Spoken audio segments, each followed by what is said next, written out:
Če se na aktualno dogajanje, povezano s slovenskim zdravstvom, ozrete z očmi družinskega zdravnika, poznavalca sistema in strokovnjaka, ki je bil pripravljen sodelovati pri načrtovanju sistemskih izboljšav v sklopu Strateškega sveta za zdravstvo, me zanima vaša današnja ocena. Kdo bo, če bo šlo tako naprej, v prihodnje skrbel za zdravje slovenstva? Morda politika, ki bo na fasado javnega zdravstva narisala velik nasmeh, za katerim pa se bo skrivala ena sama praznina. Seveda je ta primerjava metaforična, toda glede na okoliščine, ki smo jim priča v zadnjem obdobju, nažalost ni daleč od skrb vzbujajoče realnosti, kajne? Drži. Nažalost je prav v slovenskem zdravstvu in še posebej osnovno zdravstvo tisto, ki se velikokrat na papirju ali pa v mednarodnih predstavitvah prikazuje kot optimalno, zelo uspešno, učinkovito in po zasnovah, po teoriji tudi je. Konec koncev naša organizacija, kakor je bila zamišljena, naša specializacija družinske medicine je vzorna, kopirajo nas, tudi naša, bi rekel, stroka kot taka je na evropskem nivoju in primerljiva in željna posnemanja. Obstaja pa velika razlika potem med realnostjo, ki pa je predvsem problem organizacije in sistema. Se pravi, ne toliko stroke medicine ali pa družinske medicine kot take, kot je organizacija zdravstva, politike, zakonodaje, če hočete upravljanje in tako naprej, upravljanje s kadri. Tukaj pa ste dali dobro primerjavo, ne? Mi smo večkrat rekli, ali Cesarjeva nova oblačila, ali Potemkinova vas, kakorkoli to imenujete, ampak vse te primerjave, ki kaže na to, da je pač fasada tista, ki zadovoljuje mogoče politike, bolnike, zagotovo ne, zdravstvene delavce, zagotovo ne. Se pravi, to sta dve skupini, ki sta najbolj nezadovoljni s trenutnim zdravstvom, so zagotovo bolniki in zdravstveni delavci. Zdaj, trende opažamo. Nimam se nekaj za strokovnjaka, sem nekako, bi rekel, po slučajnosti ene želje, po boljšem delovnem okolju prišel z leti v vse te strukture, kjer sem sodeloval in se imam pač predvsem za poznavalca realnih razmer na prvi bojni liniji. To lahko povem, da to poznam. Povem, kaj je problem, rešitev, nekaj poznamo, nekaj smo se jih zamislili, nekaj jih poznamo s tujine. Najtežji del pa je rešitve seveda udejanjiti, za kar je pa potrebno po eni strani znanje, en know-how za upravljanje s takimi velikimi sistemi, kot je zdravstvo, in po drugi strani tudi politični know-how, da te neke spremembe znaš oblikovati v ustrezno zakonodajo in jih potem tudi sprejeti in udejanjiti, uveljaviti skozi vse to. Tukaj smo pa kot država, pa ne samo na zdravstvu, to pa zdaj vidimo že na mnogoterih področjih precej šibki. To mislim, da je glavna, ključna šibka točka Slovenije v tem pomanjkanju politične obrti, upravljalske obrti za zaznavanje problemov, za hitro pripravljenost rešitev in za njihovo izvrševanje. To pa je tisto, kar se ponavadi za te, ki so ali ne samozavestni, ali neučinkoviti, ali ne znajo, ponavadi rečejo, vse bo, kar bo, nekaj let bomo že pregurali, se tako slabo ne more biti, da ne bo 2, 3, 4 leta trajalo, ampak ko pa to traja enkrat 10, 12 let, pa pride do posledic. No in zdaj trendi, če zase govorim, ko sem tukaj recimo v nekem tem boju za družinsko medicino zadnjih 12 let, so trendi nedvoumni in neizprostni. Se pravi, najbolj se nam šibi javno zdravstvo in od tega najpomembnejši del to pa je osnovno zdravstvo, ki je, lahko vse sisteme po svetu primerjamo, ampak najbolj učinkoviti sistemi, se pravi, to so pa tisti, ki z najmanj kadra, z najmanj stroškov naredijo največ za prebivalstvo, za zdravje prebivalstva in so hkrati še dostopni, so sistemi, ki imajo, bom rekel, urejeno, močno osnovno zdravstvo v okviru javnega zdravstva. Se pravi, dva ključne lastnosti, ki jih neka država ne bi zagotavljala v okviru zdravstva za svoje prebivalce, sta zelo ogrožena in trendi so, da se slabšata. Tako da vemo, kje smo, kot rečem, in žal vemo, kam bomo prišli, če tukaj ne bomo ukrepali. Ne, to je tisto, če se bojimo. Se pravi, če bomo pustili trendom svojo pot, da ne bomo ukrepali precej konkretno, bomo v prihodnosti imeli javno zdravstvo, ki bo zelo šibko in finančno in kadrovsko, in pa nek usporedni sistem, ki se je razvil v vseh državah, kjer so porušili svoje javno zdravstvo, se pravi zasebni, samoplačniški, kakorkoli, ampak pod črto za večino prebivalcev bo manj dostopen in dražji. In to je pa tisto, kar si ne želimo zdravniki, ne kot delavci in ne kot bolniki tudi bodoči, niti se ne želimo tega za svoje sorodnike, ki so tudi pacienti in tako naprej. Zato smo pa najbolj glasni zdravniki, ne vem, je to povsod tako, ampak očitno smo edini, ki se sekiramo za te probleme. V tem kontekstu me zanima, kaj je sprožilo vašo odločitev, da prenehate sodelovati v strateškem svetu, ki ga vodi dr. Erik Brecelj. Dr. Brecelj je, vsaj kolikor je o tem znanega v javnosti, sinonim za stremenje k pravičnosti, pa naj gre za dobro javnega zdravstva, v njem zaposlenih in tudi ali predvsem bolnikov. Je to tako? Kaj je bil tisti glavni vzrok, da ste odšli? No, glavni vzrok, ne mislim tukaj komentirati prav posameznikov, ampak glavni vzrok je bil to, da nisem videl več pravega smisla toliko energije vlagati v sestanke na strateškem svetu, ki so bili zelo intenzivni, se pravi praktično vsak teden smo se dobivali, jaz sem bil nekje do 30. seje, več ur v Ljubljani. Zdaj, če si predstavljate, kakšna je čisto prometna situacija, če greš v Ljubljano sredi popoldneva in nazaj in tako naprej, se pravi ogromno število ur, kjer sem videl z začetka velik smisel, namreč strateški svet je bil vsaj v smislu kadrov zanimivo zasnovan, se pravi ne samo zdravniki, od tistih 20 je bilo mogoče samo 3-4, in se mi je zdelo na začetku, da se lahko veliko naučimo med seboj. Se pravi, pogled, jaz sem želel predvsem predstaviti, ker me je presenečalo, kako da je toliko ogromno nekih predsotkov, nepoznavanja, površnih ocen o situaciji v zdravstvu med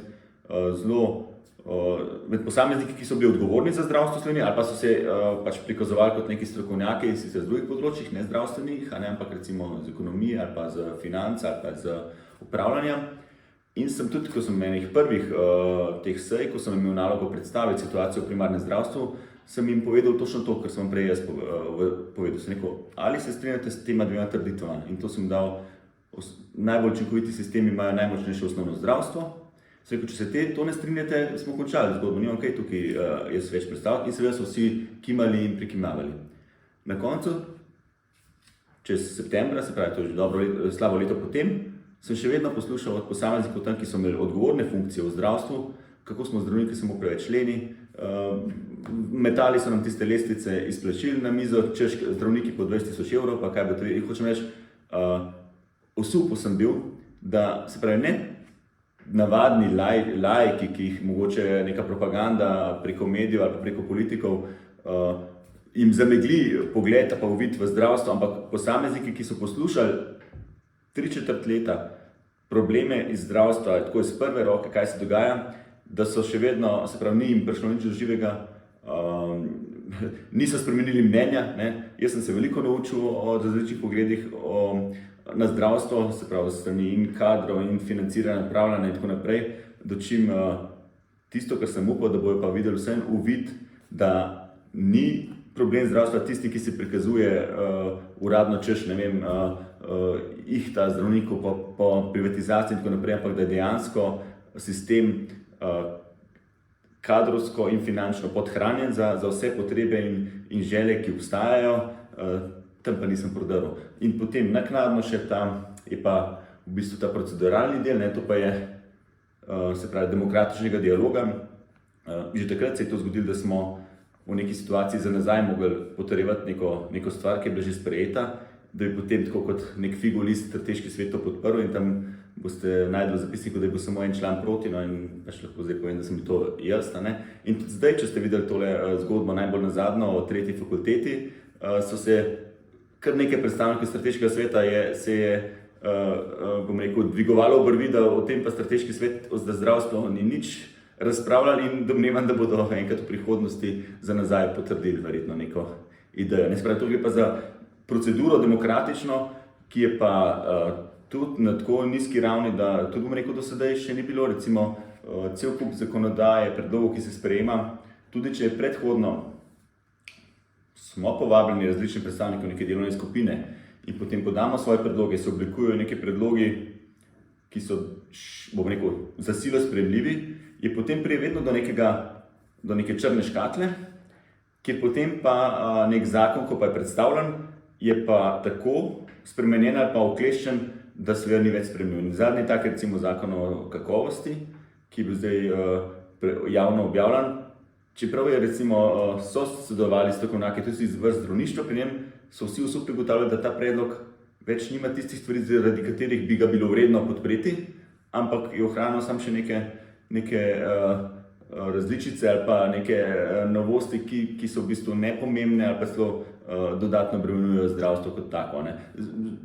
Da ne govorim še, kaj se lahko še špekulira, kaj bo še prineslo, ampak skratka, tukaj gre pa za eno nenavadno, nižjo stopnjo demokratičnega dialoga ali pa bom rekel doseganja dogovora, soglasja o spremembah v zdravstvu konkretno, drugih področij ne poznam, ampak če povsod tak odnos do sprejemanja nekih sprememb, me ne čudi, da smo pač tako slabi v prilagajanju spremembam, ki so pa z vseh področij, da nas izzivajo v Sloveniji. Ne? V tem, kar ste zdaj povedali, pravzaprav vidim nekakšen vzorec pristopov in postopkov, ki se v zdravstvu, vsaj kadar govorimo o spremembah, ki so nujne, ponavlja vedno znova že več desetletij.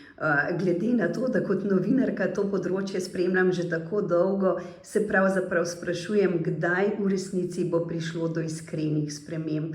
In pri tem me nikakor ne tolaži trditev predsednika vlade, ki je danes znova poudaril, da je zdravstvo prioriteta in da je skrb za javno zdravstvo prisotna na vsakem koraku, v vsakem trenutku.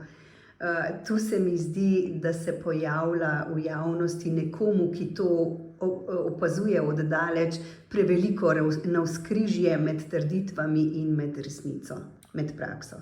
Tako, v bistvu je, ampak vsaj vi to spremljate sigurno že več let, ne? Jaz pa lahko rečem, da vsaj zadnjih 10 let je pa to pa prišlo do nekih ekstremov, do katerih pa zdaj nismo bili vajeni. Se pravi, da praktično na dnevni ravni se bom rekel, delijo besede, obljube, konec koncev tudi mogoče čisto v nasprotju s tistim, ki so bile včeraj izrečene in ni nobene neodgovornosti, ne sramu, ne obžalovanja za kaj takega. Recimo konkretno na strateškem svetu smo prav leto nazaj razpravljali o nekih morebiti tretjih fakultetah, pa so se pač neke pobude so bile iz Celja, pa ne vem, Novo mesto in tako naprej.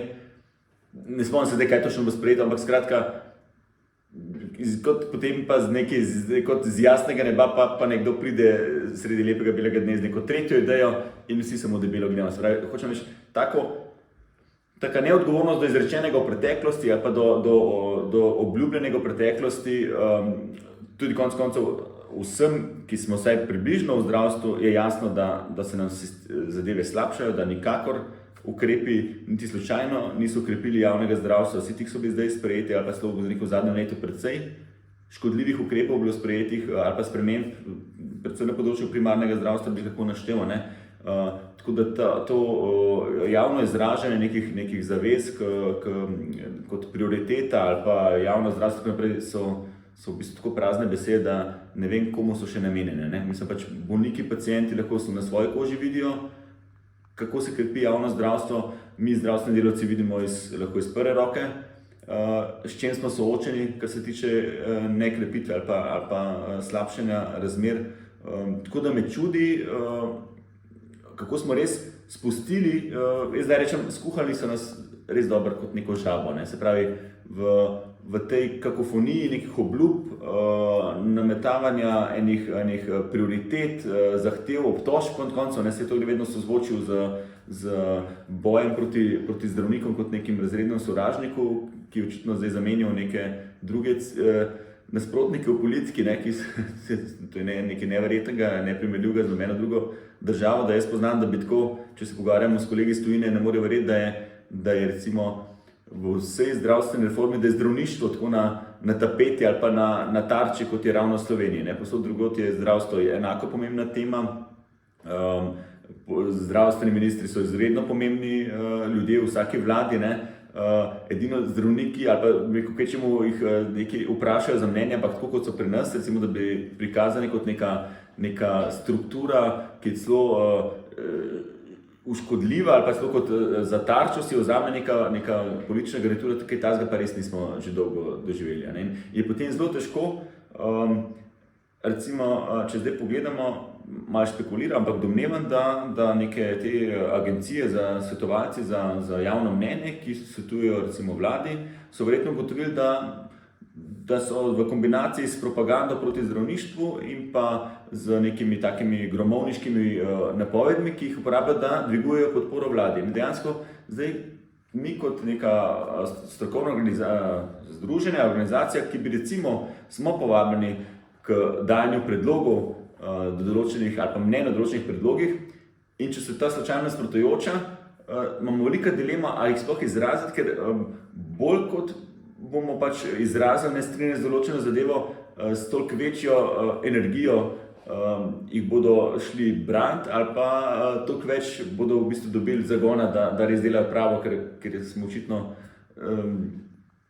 v tem trenutku pač zdravništvo kot tako tisto, s katero se hrani pač vladajoča politika. No? To je en absurd družbenik, ali pa nek družbeni absurd, s katerim se zdaj soočamo. Ne? Tako zdravniki stavkajo oziroma stavkate že več kot 4 mesece. Zgodilo se ni nič, če izvzamemo javno banaliziranje, po katerem naj bi se zdravniki pehali zgolj za boljše plačilo. No, po drugi strani pa se je pravzaprav zgodilo še nekaj. Popolna ignoranca vlade je sprožila tudi širšo negativno nastrojenost proti prizadevanjem za utrditev temeljev javnega zdravstva. Kako to ne le zdravniki, ampak zagotovo tudi ostali zaposleni v zdravstvu občutite v klinični praksi, v delovnem vsakdanu? Kako se to odraža v skrbi za paciente? Zdaj, bom rekel konkretno, razen mogoče na začetku, ko je bilo še malo nejasnosti, kako dejansko bo stavka potekala. Zdaj konkretno na primarni ravni, jaz mislim, da nihče ne more reči, da občuti od bolnikov, govorim, neko stavko. Ne. V bistvu v smislu doseganja ciljev se strinjam, da tukaj ni bilo premika. Prišlo do enega velike premika v zavesti, predvsem zdravstvenih delavcev, pa glede pravice do tega, da ne presegajo nadurnega dela. No, tukaj pa je to, kar je bilo recimo v zadnjih 20 letih velikokrat tako omenjeno, pa se imate pravico umikati soglasja in tako naprej, pa do tega v resnici nikoli ni prišlo. Je pa zdaj prvič prišlo do enega premika, verjetno tudi zaradi mlajših generacij, ki niso več tako mogoče, ne gre tukaj samo za neko etiko, ampak gre tudi za odvisnost pač od materialno od službe ali pa od delovnih ur, ali pa jim tudi mogoče malo več pomeni čas z družino, pa prosti čas, kot je bil mogoče prej. Se pravi, nek rezultat pod črto, za kar smo lahko konec koncev v vladi hvaležni, je to, da se je zavest pri zdravstvenih delavcih, ker tukaj ne gre samo za zdravnike, tudi za sestre medicinske so enako pod to zavezo, da ne velja za nas omejitev 170 nadur letno, se je pa povečala in to posledično ne kot stavkovni ukrep, ampak ta povečana zavest do lastne vrednosti, do lastnega prostega časa, v bistvu vse tiste posledice, ki jih zdaj ljudje načeloma čutijo, ali pa tudi te, ki organizirajo recimo zdravstvo, se pravi, ki delajo urnike v zdravstvu, se pravi, ki se soočajo s pomanjkanjem kadra zaradi tega umika soglasij, na nek način ni posledica stavke, ampak je posledica večje zavesti pa ljubezni do samega sebe. No, to pa je en premik, ki se ga nismo verjeli, da se bo kdaj zgodil, pa se je zdaj dosti spontano, pa predvsej velikim številu tudi zgodilo. Ne? Po drugi strani pa verjetno boli odnos vlade oziroma popolno umanjkanje dialoga. Ja, zdaj, v tem smislu smo tudi, rekel, malo bolite takrat, ko se je zelo čustveno, recimo, upletena, ne? Ampak večji problem, ki ga jaz vidim, je to, da se je povečala apatija, ne? Se pravi, da ti več ni mar, če vlada se ne sekira za probleme, ne? Včasih, jaz mislim, da so bile stavke takrat v zgodnjih 90-ih uspešne, zato ker je bilo še med zdravniki prisotnih, tudi v javnem zdravstvu, ogromno ljudi, ki so imeli močno voljo in močne ideje, veliko uporniškega duha.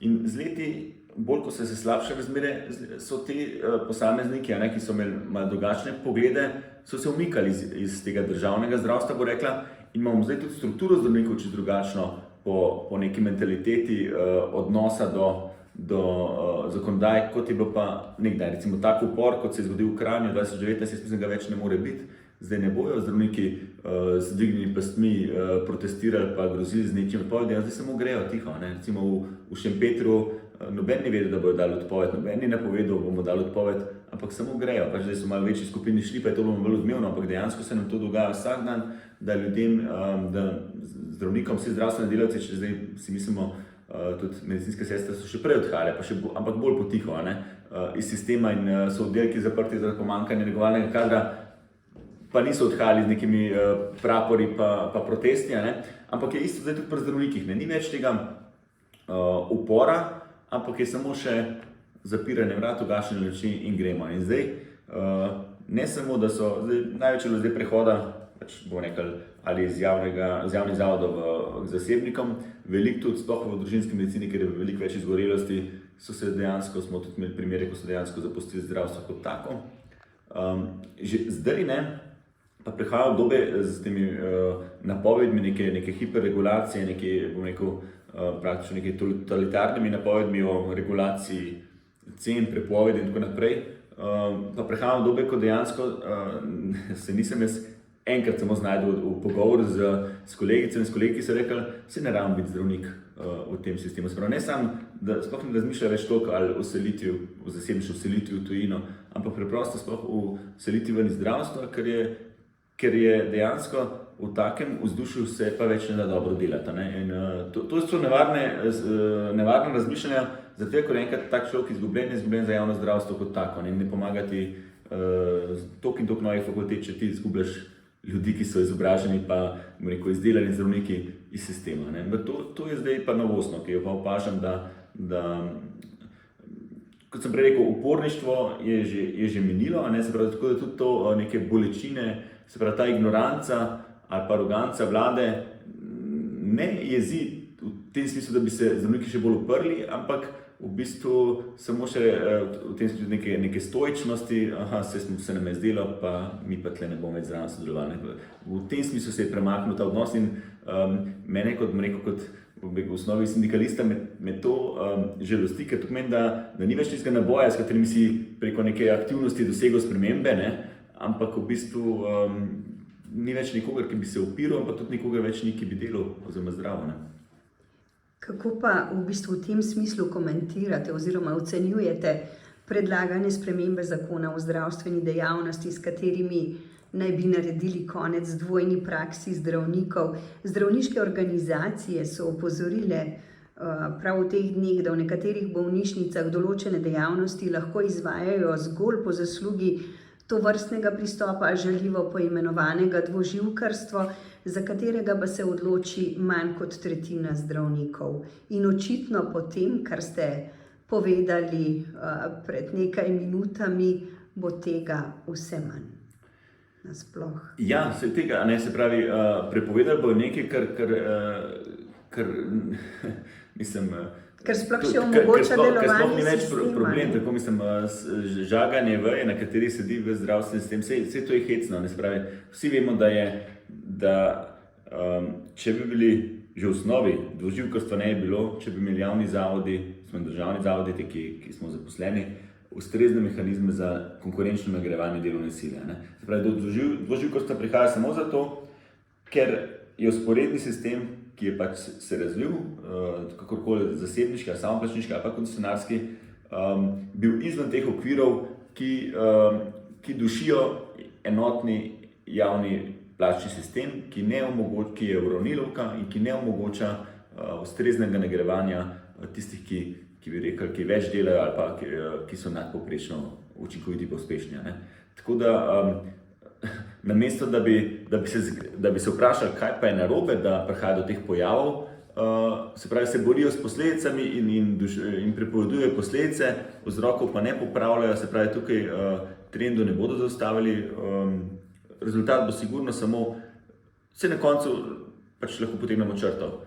Ko bomo ocenjevali te ukrepe, bomo samo rekli, ali imajo, ne vem, čez eno leto bolniki bolj dostopno zdravstvo, ali so kapacitete zdravstvenega sistema v Sloveniji večje, in če bomo rekli fajn, bojim se pa, da so to pač, če te rešitve nikjer po svetu niso bile uspešne, je res malo norost pričakovati, da bo pri nas nekaj posebenega, ampak grejo lahko pogledati v vse, že samo v nekdanje države nekdanje Jugoslavije, s katerih radi privabljamo zdravnike. Zakaj so tam šli? Zato, ker se je sistem točno v tem smislu podiral in razrušil, kot trenutno tečejo trendi pri nas. Se pravi, ošibitev javnega zdravstvenega sistema, razrast sporednega samoplačniškega in pač tudi že sam neki taki zelo, bi rekel, radikalni sistemi, kjer so ali da so čist brez regulacije, pa je res nek čisti divji zahod, kar se tiče komercialnega zdravstva, ali pa obratno neka zelo huda regulacija, pač to ni kompatibilno z zdravnikovo mentaliteto kot tako, ki je, glede na to, da se ukvarjamo pač z zelo evidence-based stvarmi, oziroma ne z neki veliko neresnicami ali pa prilagajanji resnice se ne da dobro delati v zdravstvu, ker imamo le podatke, številke, rezultate, posledice in tako naprej. Se pravi, tukaj mi ne želimo delati v sistemu, kjer vsakdo znova veš, da je v nasprotju z enimi osnovnimi pravili ali pa razumom. Tako da tukaj so rezultati lahko zelo pričakovani, kaj se bo dogajalo. Kako pa bi glede na gradacijo apelov zdravnikov različnih specialnosti, ki jih ne resorno ministrstvo, ne vlada nikako ne želita uslišati, ocenili vlogo aktualne vlade? Vemo sicer, da doslej pravzaprav nobena od vlad, ne glede na politično usmeritev, ni zmogla poskrbeti za posodobitev javnega zdravstva, da bi to lahko zagotavljalo res ažurno, celovito, kakovostno, varno obravnavo. Zanima me, kaj napovedujete Golobovi vladi, ko bo ta zaokrožila še drugo polovico mandata in ko bo stavka zdravnikov, pa morda tudi katere druge poklicne skupine v zdravstvu, še trajala. Upajmo, da ne, pa vendar. Konec koncev, tako kot zdaj zdravniki stavkamo, lahko stavkamo 5 let. Ker delate. Ker delamo vse zraven.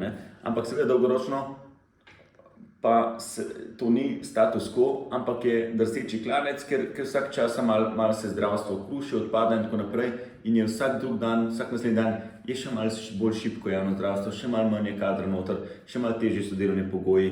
In še malo daljše čakalne dobe. Recimo kot en izmed rezultatov. Zdaj, ne mislim dati nobene ocene, ampak bil sem kot prav na volilni dan, sem bil v studiu tam na TV Slovenija poklican, pač kot da komentiram rezultate, in takrat pač se spomnim, da sem rekel, da tako velik rezultat, zmagovalen rezultat, daje ogromno odgovornost. In to je tisto, na katerem je ta trenutna vlada čisto padla. Se pravi, s tako, kaj pretekle vlade niso imele tako homogene politične moči, da bi res ene tako velike spremembe, kot so potrebne, recimo kot zdravstvena reforma, kaj takega, da bi uspele speljati, ker se je v tej, bom rekel, usklajevanju znotraj nekih raznorodnih koalicij so ukrepi tako razvodnili, da na koncu je bil kompromis samo še nobene spremembe. Tako da to je bila usoda velikih reform zdravstva. In tukaj zdaj se je prvič pokazala priložnost zgodovinska, da bi ena politična sila, ki je precej homogena, ki ne bi rabila kompromisno se dogovarjati za neke male uslugice, vse vemo, teh interesov v zdravstvu je ogromno, ki jih je bilo treba utišati, pa zadovoljiti vedno, zato je prišlo do teh rezultatov oziroma do nerezultatov. Prvič je bila taka priložnost zgodovinska, da tukaj ne bi rabili teh kompromisov sklepati. Se je pa izkazalo na koncu, da nimajo ne znanja, na koncu pa tudi ne volje in kot zadnje zdaj pa celo interes, da se nič ne spremeni v smeri, da bi res kaj drugega razen nekega rezultata v podpori ali pa v nekem javnem odobravanju nobenega drugega interesa več ni tukaj prisotnega. Tako da je pa seveda, si mislim pa, da špekulirajo, ne, če ocenjujejo, da z nekim, mislim, konec koncev zdravnikov je res samo 8.000, ampak vseeno v enem zdravstvenem sistemu si pa težko predstavljamo, da imamo pa zdravstveni sistem brez zdravnikov. Ne gre za neko aroganco ali pa neko vzvišenost, ampak v zdravstvenem sistemu so zdravniki en zelo pomemben, če ne najpomembnejši element sistema. In da ga ignoriraš ali pa celo hujš, da si ga izbereš kot za nasprotnike in pa iz inata ne upoštevaš nobene od predlogov ali pa interesov te skupine, je pač pot, da ne moreš spremeniti sistema. Se pravi, si avtomatsko zablokiral kakršnekoli spremembe v sistemu. Je pa špekulacija verjetno ta, da če to kažejo neki njihovi ali PR ali pa strateške neke analize, da to pa vseeno dviguje podporo vladi, ali pa da to krepi sliko odločne vlade, ne, ker v bistvu ne najdem drugega primera take odločnega boja proti enemu problemu, kot je samo boj proti zdravnikom. Ne. Domnevam, da lahko tudi oni ta boj peljejo še 2 leti, in zraven upajo, da verjetno se zdravstveni sistem ne bo sesul v tem času in se najverjetneje ne bo. Ne. Tako da je ta računica na račun boja proti zdravnikom bomo mi malo preftirali, pa obstali mogoče cel mandat. Mi bomo pač delali naprej, zdravstvo bo čez 2 leti sigurno v tem smislu javno zdravstvo šibkejše, ampak ne bo pa še tako hudo, da bi to sprožilo tako revolucijo, da bi množica prišla pa vrgla odgovorne v njihovih stavb. Tako da mislim, da so tako zračunali, da se jim tukaj računica izide in ne pričakujem čisto nobenega rezultata, ki bi kaj pozitivnega uredil.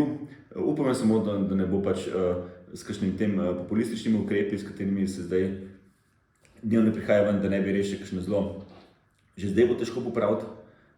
Se pravi, če bi zdaj neka sprememba prišla, pa bi rekli iznenadoma neka čarobna palčka, da bi prišla, pa bi rekli, zdaj bomo pa začeli končno pa prave stvari početi, bo zelo težko popraviti. Ne?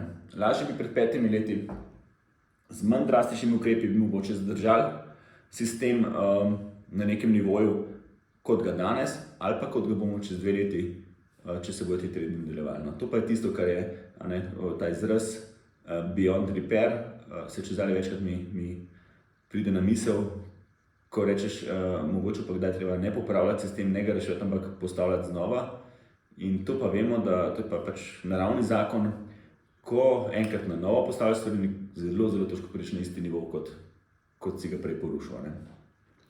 Kako pa občutite stisko bolnikov, ki se povečuje sinhrono s sesedanjem temeljev javnega zdravstva? Ja, tukaj smo... Največja stiska je to, ker smo načeloma zdravniki, zavezniki z bolniki. In je ta naš, kljub vsemu bi bilo naravno, da bi bolniki kot zavarovanci, kot pacienti prvi zahtevali spremembe zdravstvenega sistema, ker mi smo vendarle le en člen v tem trikotniku, če gledamo bolniki, zdravniki, zavarovalnica in pa regulator kot država, ki v sta milje obkroža. Se pravi, mi smo le en del v tem in je nenavadno to, da smo zdravniki najbolj glasni po zahtevah za spremembe. Zdaj, res je, da v zadnjem času se je zgodila ta zveza pacientov, organizacija pacientov, ki se mi zdi, da ima, se pravi, to je nek drug pristop, kot je včasih tega glasu ni bilo tako enoznačno. Tudi to, ki je bilo bolj na papirju predstavniki pacientov v nekem skupščini zdravstvene zavarovalnice, to ni bilo realna realno predstavništvo, pa realno močen. In ta glas, jaz upam, da se bo krepil in da bo zahteval svoje od pravih, ne od nas, ki smo le izvajalci, ampak od tistih, ki za denar pacientov organizirajo zdravstveni sistem. Tukaj ta relacija, ta odgovornost, ta odnos med bolniki, plačniki in pa državo kot organizatorjem zdravstvenega sistema, tukaj se bo moglo še to ukrepiti. Zaenkrat vlada ali pa oblast, pa vsi odločevalci uspešno preusmerjajo ta prst na nas, na zdravnike in kažejo kot odgovorni sistem, čeprav je res, da vsi, ki pa pobliže poznamo sistem, pa vemo, da mi nismo odgovorni za sistem, mi smo odgovorni za posamezno zdravljenje. Ko pride bolnik v eno ambulanto, bo zagotovo ustrezno obravnavan. Ampak če pa čaka na to obravnavo 2 leti, pa ne more biti, mislim, je to tisto, kar je slabo obravnava, ampak to ne more biti odgovornost tistega zdravnika, ki v tistem trenutku obravnava človeka. No? In ta zavest, da se ve, da so čiste, transparentne relacije med posameznimi partnerji v tem sistemu, tukaj bi mogli pa še, se pravi, seveda, da nima interesa tisti, ki so odgovorni za to, da bi ta odnos bil transparenten, ampak v tem smislu so bolniki v stiski, ker pač ne pridejo, mislim, stiska je čisto enostavna. V neki zdravstveni dilemi, stiski ne pride pravočasno do odgovora, do rešitve. In to so neke osnove zdravstvenega sistema, ki mogli biti čisto razjasnjene in pač pri nas niso, in kar je še hujše, niso že toliko let. No, to je nenavadno, da bi še zdavnaj mogli zmeniti, nimamo kapacitet, nimamo denarja, da bi čisto vse potrebe prebivalstva zadostili, ampak bomo pa za te določene, ki bi jih izbrali kot prioritetne, bomo pa zagotovili dostopnost v razumnem roku. Tako večina uspešnih, učinkovitih držav dela tako, da je družbeni dogovor, kakšen javni zdravstveni sistem bojo imeli, da bodo s takimi kapacitetami ali pa s tako organizacijo ali pa s toliko denarja, ko imajo, bojo določeno pomembne potrebe zdravstvene zagotavljali v okviru javnega zdravstvenega sistema z neko razumno dostopnostjo in čakalno dobo. In nujno je, da se to zgodi tudi pri nas. Lahko se tudi nikoli ne zgodi, ampak cena bo pa ta, da bo v javnem zdravstvenem sistemu čakalne dobe še daljše in da bo veliko ljudi v odvisnih od svojega premoženja morali rešitve iskati v nekem vzporednem svetu ali sistemu. In to je tisto, kar ni prav. Se pravi, če jaz tudi še zdaj, še jaz sem konec koncev zaposlen v javnem zdravstvenem sistemu ali pa v javnem zavodu, zato ker verjamem, da je to najbolj učinkovit pa teoretično dostopen sistem za vse ljudi, ne glede na prepričanje ali pa na finančno stanje. In nisem zato, da bi to podarili. Zato, dokler jaz tukaj še bom rekel, migam in protestiram in se oglašam, je to zato, ker se zavzemam za javno zdravstvo, ne zato, ker paradoksno mi očitajo, da sem za privatizacijo. Je to res tak absurd od nerazumevanja pa pomanjkanja uvida v težave, ki so.